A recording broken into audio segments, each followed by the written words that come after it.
Dashur miq, kam nderin që me mua në studio të kem doktor Fahrettin Veselaj, urolog. Doktor, mirëmëngjes, mirë se erdhët në studion tonë në këtë mëngjes. Faleminderit për ftesën, përshëndetje për ju dhe të gjithë teleshikuesit e juaj. Do flas sot për një problem që vërtet mos themi të gjithë, por është numri shumë i madh i atyre që e kanë këtë problem. Ka të bëjë me urinimin e pakontrolluar dhe të pavullnetshëm dhe sigurisht edhe të gjitha ata cilët e kanë këtë të lashtë, teleshikuesit janë kurioztar të dinë se çfarë mund shkaktojë këtë urinim. Tani, për teleshikuesit e juaj ju them se organizmi jon, trakti urinar ose rrugës urinare janë të përbërë prej veshkëve, të cilët përmes kanaleve përquese të tyre ureterëve përcjellin urinën deri në fshikës të urinës. Fshikës e urinës është e vendosur në fundin e barkut dhe është organ kolektor, organ grumbullues i urinës. Për të qenë njerëzit funksional, atëherë sistemi fshikës e urinës ka një mekanizëm të veçantë të kontrollit të mbajtjes së urinës dhe në intervalet të caktuara të urinimeve normale. Dhe këtë e mundsojnë një sër mekanizmash duke filluar nga vetë fshikës e urinës si organ kolektor, e cila është një organ muskular, i cili ka një kapacitet rreth 350 ml, pastaj sfinkterëve apo si them mekanizmave të mbyllës, të cilët janë pjesë e muskulaturës së fundit të pelvikut, por edhe vetë qafës së fshikësës, të cilët në kohën e mbushjes së fshikësës qëndrojnë të mbyllur, ndërsa në kohën e urinimit ata duhet të hapen. Pra ekziston një mekanizëm i përsosur, shumë i kontrolluar, i cili mundson që gjatë kohës së grumbullimit të urinës mos të ketë rrjedhje të pavullnetshme të urinës, ndërsa në kohën kur veç planifikohet urinimi, ajo të bëhet një zbrazje komplete. Tani, ka shumë sëmundje, shumë çrregullime në organizëm të cilët arrin me çrregullu këtë sistem. Dhe shkaktojnë këtë problem, sigurisht faktorë të ndryshëm, ndoshta. Dhe si një problem, kjo urinimi i pavullnetshëm ose pa kontrolluar, apo që në gjuhën mjekësore ne themi inkontinenca urinare, është një problem shumë i madh, shëndetësor, fizik, psikologjik, edhe ekonomik, edhe social. Kur themi për këto, se njerëzit të cilët nuk janë gjendje të kontrollojnë urinën, në një fjalë janë përherë të lagur, kjo jo vetëm që ju shkakton mundësinë me pas infeksione të shpeshta, mos me pas komoditet, komfort, me u izolu në jetën e vet, në familje apo mos me qenë shumë social, dhe si tillë tash është një problem besa edhe i kushtueshëm, se për me mbajtje një gjendje normale atëherë edhe përdorimi i pelenave apo gjërave tjera kushton. Tani te kush paraqitet më shpesh inkontinenca urinare? Ne do të falim më tepër për inkontinencën e cila paraqitet në moshat e mesme dhe të shtyra, pasi që një lloj tjetër e urinimeve pavullnetshme janë edhe urinimet e pavullnetshme, sidomos urinimet gjatë natës të fëmijës, e cila është një temë tjetër, temë e veçantë, por urinimet të pakontrolluara janë 4 forma ose më të shpesha. Një është stres inkontinenca, inkontinenca urinare, e cila është më e shprehur te femrat si pasojë e dobësimit të muskulaturës së fundit të barkut, gjithsesi femrat të cilët kanë pas 1, 2 apo më shumë lindje. Sa më shumë lindje, sigurisht mundësia lindje normale është më e madhe. Dhe pra themi, kjo është si pasojë e dobësimit të muskujve të pjesës së fundme të barkut, apo diafragmës së pelvikut, si thojmë. Dhe quhet stres inkontinencë për faktin se më tepër në situatat me ngarkesë, qoftë gjatë kollitjes, qoftë gjatë teshtitjes, qoftë gjatë ecjes, vrapimit, qoftë ngritjes në një peshe, vjen deri një rrjedhje e pavullnetshme e urinës. Forma e tjetër e inkontinencës urinare apo rrjedhjeve së urinës pa kontrolluar është një urge inkontinencë, një inkontinencë, një rrjedhje pavullnetshme kur pacientët kanë ndjesinë për të urinuar, por sun presin para se me shku në banjeve që shkon ujë. Kjo është mekanizmi i kësaj është kaj tjetër. Kjo është si pasojë e overaktivitetit të fshikës së urinës. Si pasojë muskuli i fshikës së urinës reagon para kohës, reagon me urgjencë. Dhe sfinkterët janë të paaftë pastaj për të ndalë urinën dhe si rezultati i kësaj pa shkuar në destinacion, pa shkuar në tualet, veç pacientët lagën. Një formë tjetër e inkontinencës urinare është inkontinenca e përzier, mixed. Do më thonë, pacienti ka edhe overactive bladder, edhe rifshikës hiperaktive, por edhe pacientja ka në fakt edhe stres inkontinencë, dhe mësër inkontinencë si pasojë dobësimit të muskulaturës. Dhe një formë e katër është inkontinenca overactive, dhe më thonë overflow, ne i thojmë. Kjo është një inkontinencë të cilat ma tepër paraqitet te meshkujt si pasojë e probleme me prostat, kur pacienti fshikza është te mbushur, dhe më thonë pacienti ka problem me zbrazjen e urinës dhe për shkak të te mbushjes, kur prapë ngrit pesh, kur shtëngohet, kur përkullet, nga njëherë edhe pambrin e banja, urina kalon dhe si rezultat i tillë pacienti është i lagur ose lag pa kontroll. Dhe forma tjera e inkontinencës, e cila është ma tepër të rastet e smundjeve neurologjike, si pasojë sulmeve në tru, si pasojë demencionit, harresës, smundjes së Parkinsonit, pra kur kemi një çrregullim neurologjik dhe si rezultat apo mieloma, skleroza multiple, janë disa smundje neurologjike, të cilat nuk janë gjendje të përcjellësin për të kontrolluar dhe në rastet të tilla paraqesin gjithsesi një problem edhe shëndetësor, edhe social. Dhe pak tek fëmijët. Okej. Te fëmijët është një mekanizëm tjetër i inkontinencës apo lagjes pa kontroll. Unë thash më herët se fshikja e urinës është e kontrolluar në mënyrë të perfekte, të përsosur nga truri dhe pjekja e mekanizmit të kontrollit të ujit zakonisht ndodh në moshën 2 deri në 5 vjeçare. Megjithatë gjithë fëmijët, ashtu sikur nuk dhe shumë funksione tjera fiziologjike nuk e arrin të gjithë në të njëjtën kohë, disa fëmijë kanë probleme në arritjen e pjekurisë për kontrollin e urinës gjatë ditës dhe gjatë natës. Dhe një kategori e fëmijëve edhe pas moshës 5 vjeçare nuk janë në gjendje të kontrollojnë urinimet gjatë natës, dhe sa i thomi enorez nokturne. Edhe kjo është një problem shumë i madh. Në shumicën e rasteve, pas ekzaminimeve që bëjmë, këta fëmijë kanë një zhvillim normal, megjithatë në gjumë nuk janë gjendje të kontrollojnë urinën. Rekomandimet më të mëdha për këtë kategori, ju rekomandohet që fëmijëve të tillë të mos ju jipet sasi e lëngjeve në orët e mbrëmjes, pra të bëhet redukimi i lëngjeve në orët e mbrëmjes, me kush që domethënë ekzaminimet tjera kanë treguar që s'kan ndonjë infeksion apo diçka tjetër. Pastaj ty rekomandohet një terapi në mbrëmje e cila zvoglon prodhimin e urinës në orët e natës, gjithsesi duke ju rekomanduar prindërve që fëmijën një herë gjatë natës ta ngritin, dhe me një terapi të tillë, plus një mbështetje psikologjike të madhe, domethënë një stimulim, pasi që këtu urinime zakonisht janë urinime të pavullnetshme dhe fëmijët janë shumë të përngosur.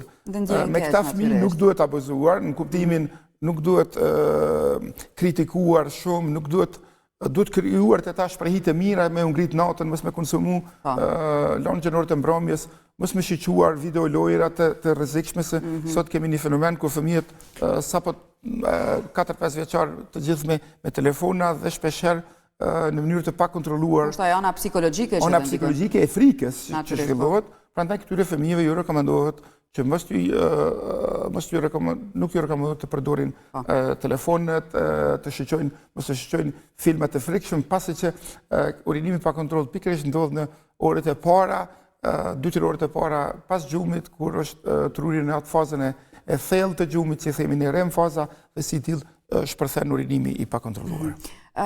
Kur jemi të simptomat, e dim pra, përmendet edhe më herët, po cilat mund të jenë ato simptoma më të hershme, do që të mos vije deri te ky çrregullim që goxha i bezdisshëm dhe jo dhe ndoshta edhe shumë i lehtë për tu trajtuar. Forma, thash më shpesht edhe më brengos urinime pa kontroll është stres inkontinenca, e cila përfshir femrat e moshës së mesme dhe moshës së shtyr. Prandaj si pasojë dobësimit të muskulaturës së fundit të barkut. Rekomandimet më të mira për këtë është shpeshherë simptomet e para paraqitet vetëm në situata shumë sforcime. Domethënë pacientët tregojnë që vetëm nëse kanë ngritjen e pesh shumë të madhe, kanë një shtitje jashtëzakonisht të madhe, thotë më shkon një pikë ujë. Rastet të tilla, rekomandimet më të mira e thonë që pacientët të punojnë mos të shtojnë peshë, të kenë ushtrimet trupore, veçanërisht ushtrimet me muskulaturën e fundit të barkit apo si janë të njohura ushtrimet e kegelit. Pra, zhvillimi, përforcimi i muskulaturës së fundit të barkit, gjithsesi diafragmës së pelvikut. Dhe ushtrimet e tilla me kalimin e kohës, domethënë përforcojnë muskulaturën e pjesës së poshtme të barkut dhe ushtrimet e tilla sigurisht që në kategori të madhe arrin me shtyr problematikën gjithsesi me përforcu diafragmën e pelvikut dhe pacientët më konë të kënaqur pa pas nevojë për përdorim të medikamenti apo pa pas nevojë për intervenim kirurgjik, të cilën do të dojmë vonë. Patjetër do të trajtimi kur jemi. Patjetër. Fillimisht ndoshta disa nga këshillat dhe fillimisht ndoshta me ato medikamentoze dhe më pas me ato më invazive. Tani nëse një paciente ankohet për problemet e tilla, për unime pa kontrolluara, të cilët mund të jenë të një shkolle të lehtë, një shkolle të mesme dhe një shkolle shumë të shprehur, që nënkupton në shkollën e parë zakonisht pacientat shumë rrallë vrejnë në super sforcime, lagje pa kontroll, ndërsa në shkollën e dytë pacientat zakonisht janë të detyruar të përdorin masa të sigurisë, domethënë një formë pelenave të përkohshme, apo gjysendeve të tjera të cilat janë të përshtatshme për këtë detikim, dhe në fazën e tretë urinimi është tërësisht i pakontrolluar, çdo lëvizje pacienti lagët thjesht pa kontroll. Dhe rastet të tilla janë rastet të cilët janë vërtet shumë të izoluara dhe raste vërtet që kërkojnë urgjent trajtim. Si bëhet diagnostifikimi? Normal, kur pacientët të tillë vinë te mjeku me ankesa të tilla, edhe pse fatkeqësisht problemi i tillë, inkontinenca urinare të femrës shpeshherë është fenomen i heshtur. Shumë femra, shumë gra, nona mundohen një kohë të gjatë me vite, ndoshta këtë problem ta mshefin nga familje duke përdorur forma të ndryshme të mbrojtjes. Dhe fillojnë gjë që nuk duhet bërë. Që nuk duhet bërë. Prandaj unë apeloj që të gjithë pacientët të cilët kanë simptome të tilla, këto probleme rregullohen, qoftë fillimisht me një terapi të lehtë, me ushtrime, edhe në raste të caktuara për kategori të caktuara edhe me intervenim. Por si diagnostifikohen? Diagnostikimi është shumë i lehtë, se vetë anamneza tregon ku është problemi. Megjithatë, një pjesë e madhe e pacientëve për shkak se shumicën e kohës janë të lagur, ndodh që kanë shpesh infeksion urinar. Dhe në shumicën e rasteve, në momentin që ne diagnostikojmë infeksionin urinar, përmes urinkulturës, e cilat bakteriet mund jenë të ndryshme, trajtimi i infeksionit urinar gjithsesi e zbut situatën me stres inkontinencës, dhe në rastet se pacientat janë të kënaqur me këtë gjendje, vazhdojnë. Nëse pacientët përkundër trajtimit të infeksionit urinar, apo nuk kanë fare infeksion urinar, atëherë duhet bërë ekzaminimin me ultrazë për të shqyquar se a ka ndonjë problem tjetër, a zbraz shikëzën urinës krejt, dhe nëse nga ky aspekt pacientat nuk kanë ndonjë problem të veçantë, rekomendohet ekzaminimi endoskopik që ne thojmë cistoskopia, ku përmes cistoskopisë vlerësohet kapaciteti i fshikëzës, vlerësohet fshikëza urinare, pastaj mbushet fshikëza urinare dhe testohet për urinim të pakontrolluar. Dhe në rastet kur kjo vrehet, është një ekzaminim shumë i thjeshtë, atëherë rekomandimi më i drejtë është intervenimi kirurgjik, i cili intervenim është një intervenim shumë i lehtë, edhe pse problemi i urinimeve pa kontrolluar historikisht ka qenë një problem i njerëzimit, dhe në mjekësi ekzistojnë, mos të them, me qindra metoda për trajtimin kirurgjik të stres inkontinencës. Në vitet e fundit, në ndoshta 20 vitet e fundit, 25 vitet e fundit, një revolucion të madh në trajtimin e urinimit të pakontrolluar është aplikimi i shiritave apo rjetave, të cilat ka dy lloje, ato quhen transobturator dhe rjeta e cilat vendoset TVT dhe TOT.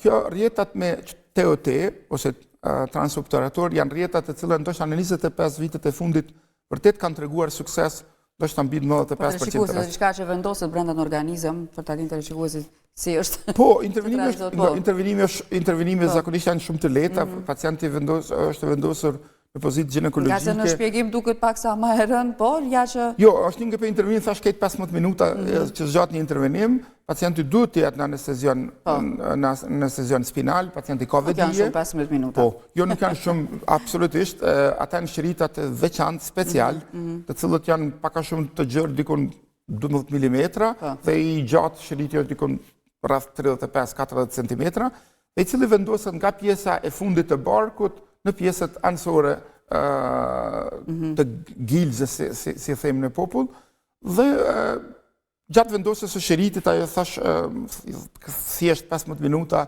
punë, janë në organizëm faktisht bën vetëm 2 premjet e vogla. Premja e vetme është e cila është nën kanalin urinar dikun 1 cm dhe premjet anësore dikun gjys centimetri për me dalë shiriti.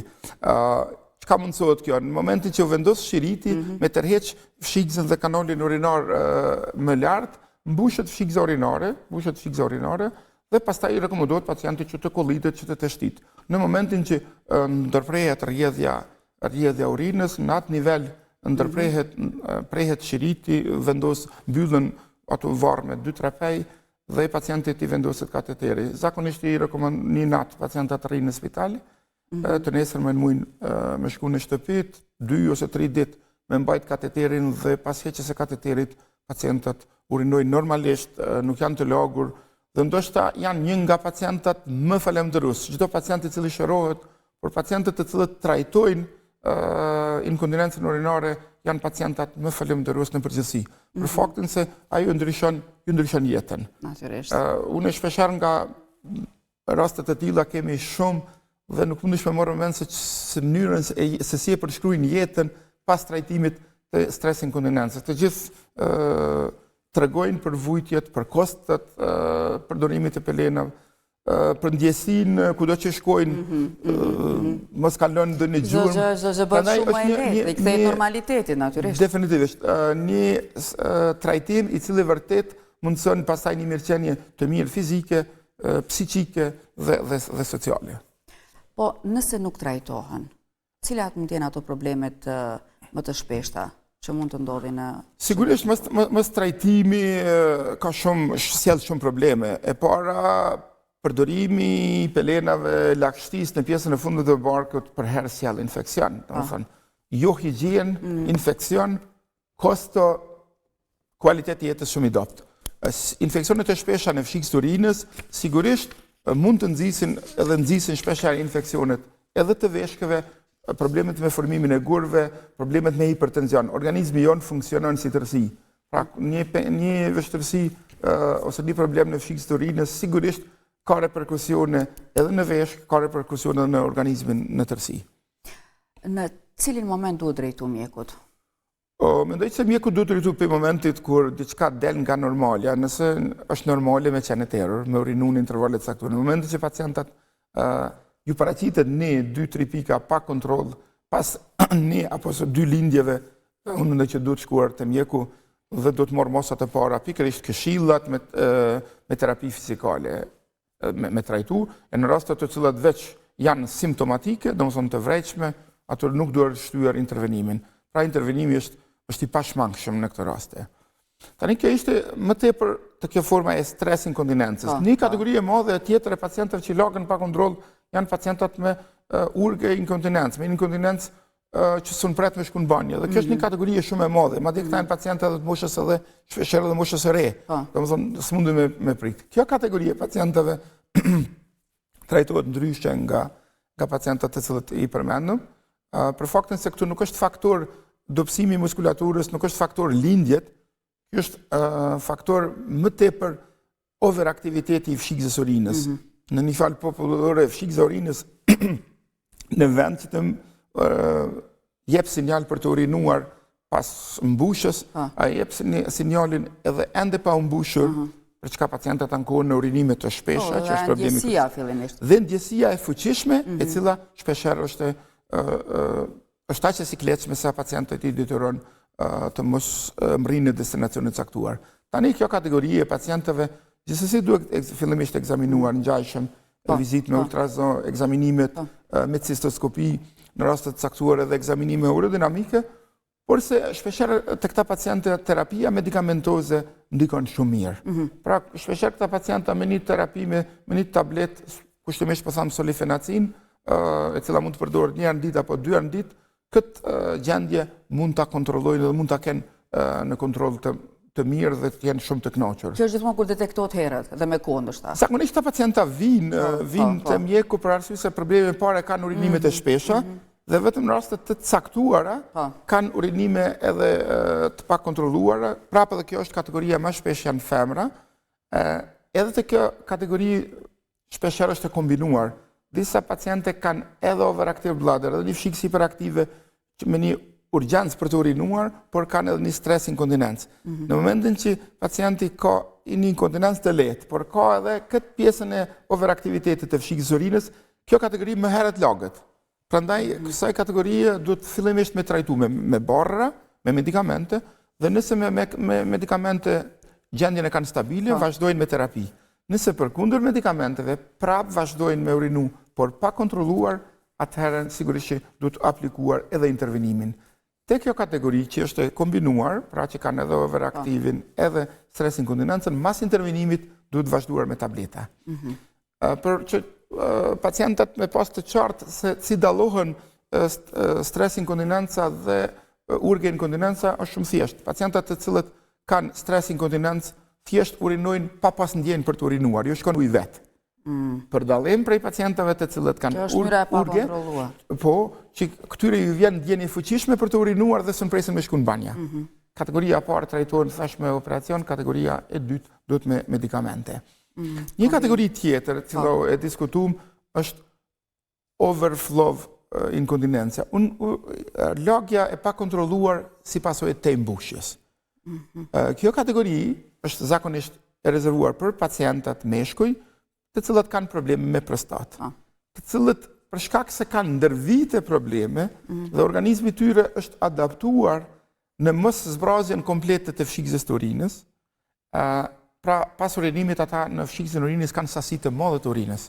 Edhe pse kapaciteti i fshikës është normal 350 ml, pacientët e tillë në fshikës të urinës mund të kenë 300, 400, 500, 600 dhe prapë funksionojnë. Domethënë, një sasi urinojnë, pjesa më e madhe mbetet. Me kalimin e kohës, dobësohet muskulatura e pjesës e fundit të barkut apo e diafragmës pelvikut, dhe ose rritet presioni i barkut gjatë përkuljes, gjatë marrjes në një peshë, dhe si e tillë kjo shkakton pastaj lagjen e pakontrolluar. Dhe gjatë ekzaminimeve që bëjmë ne, përveç ekzaminimeve për të shqyquar pacienti me çfarë analizat gjakut, sa ka gjendjen e dobësuar të veshkave. Kjo kategori e pacientëve shpeshherë kanë edhe veshkat e dobëtuara. Pse? Për shkak se fshikëza është stërmbushur dhe kemi një refluks, një kthim të urinës edhe në drejtim të veshkave që në fillimisht e kompenzon lagjen, por më vonë gjithsesi do të paraqitet lagja.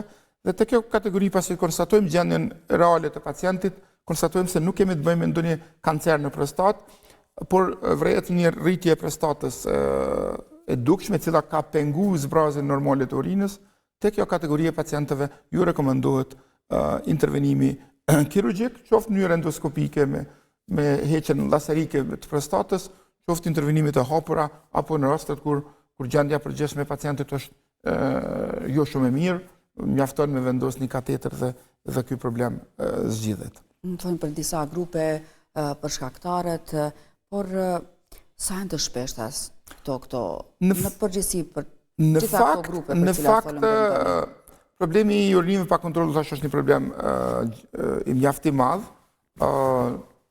Është shumë i përhapur në të gjitha moshat, po gjithsesi mosha e shtyrë është kategoria më e shprehur.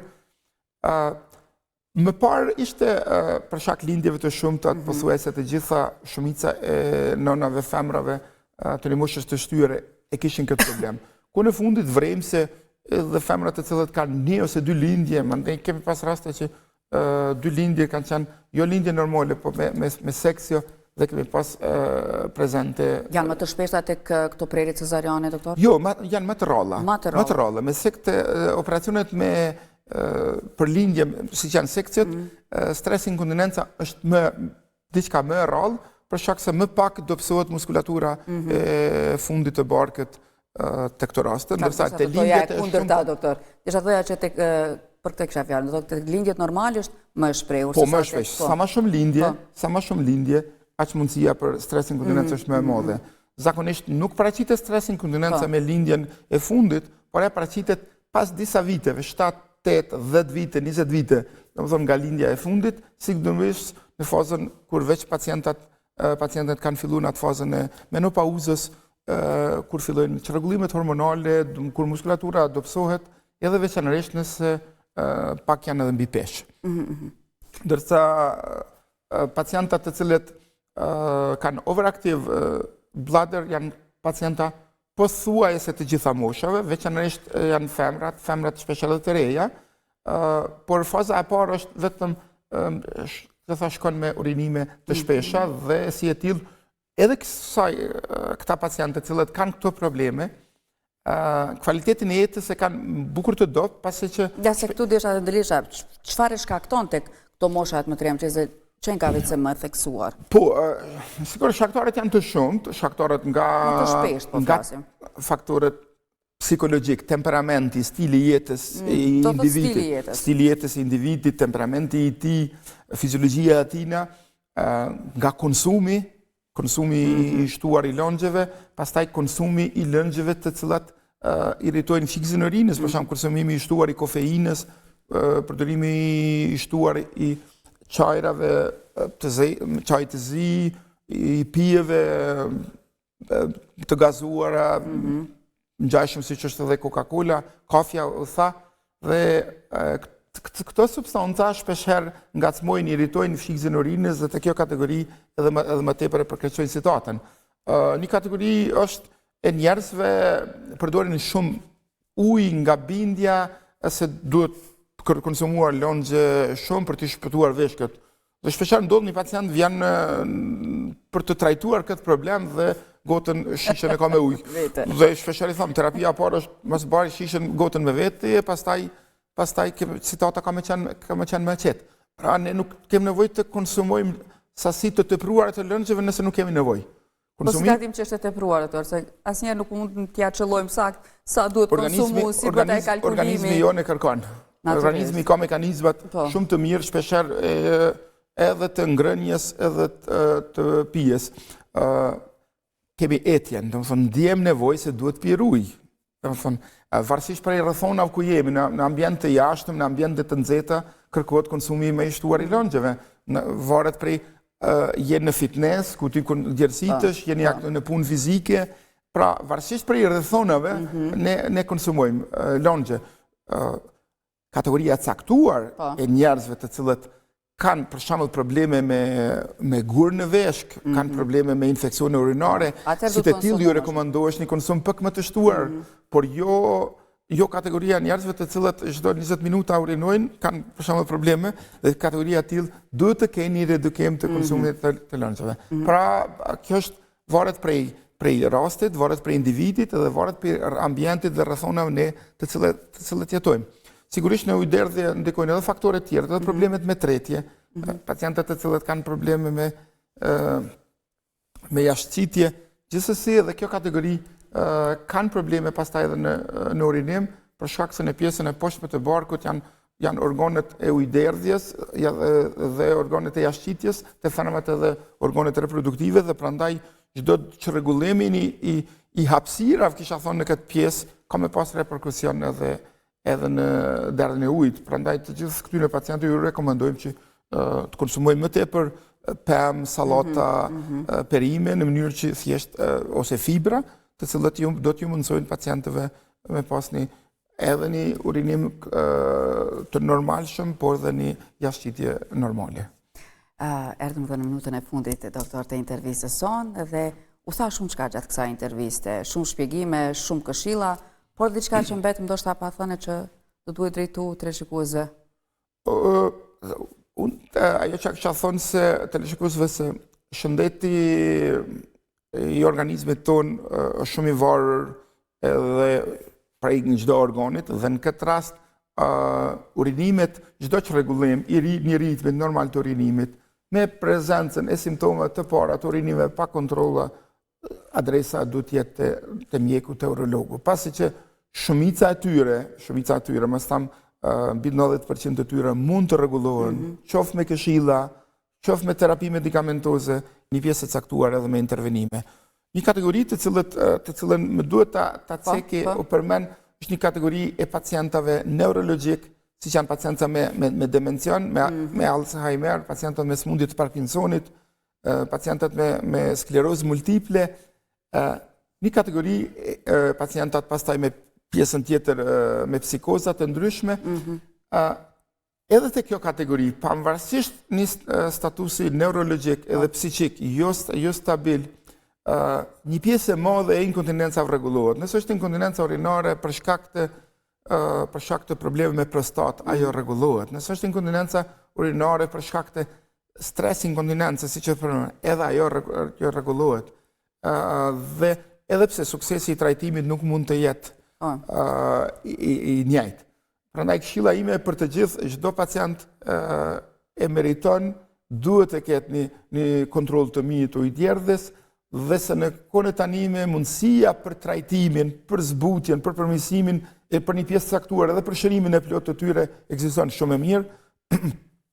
Jo vetëm unë si urolog dhe spitali ku unë punoj vita hospital, por shumica e urologëve, edhe në qendrën klinike, edhe në qendrat rajonale në Kosovë, janë shumë mirë të verzuar, të trajnuar për kryen e këtyre intervenimeve. Prandaj në Kosovë mundësia e trajtimit për këto është e mirë, duhet lajmëruar te mjeku, nuk duhet mbajtur problemin msheft, nuk është marrë të lajmërohet familja dhe pastaj të trajtohet. Pasi që një pjesë e madhe e pacientëve thash këtë gjendje me vite e mbajnë të mshefur. Prandaj apeloj të gjithë nënat, motrat të cilat kanë probleme të tilla të adresohen. Në këto momente me një të drejtu mjeku dhe më pas mjeku urolog. Dorën falenderoj shumë që gjetë kohë dhe ishit mysafir në programin e mëngjesit. Faleminderit gjitha këto këshilla dhe gjitha këto shpjegime që na i dha gjatë kësaj kohe. Për ftesën, uroj që rekomandimet, këshillat do ju ndihmojnë njerëzve që të zgjidhin problemet e kësaj natyres. Faleminderit edhe ju për ftesën. Për herë kënaqësi. Gjithashtu, doktor.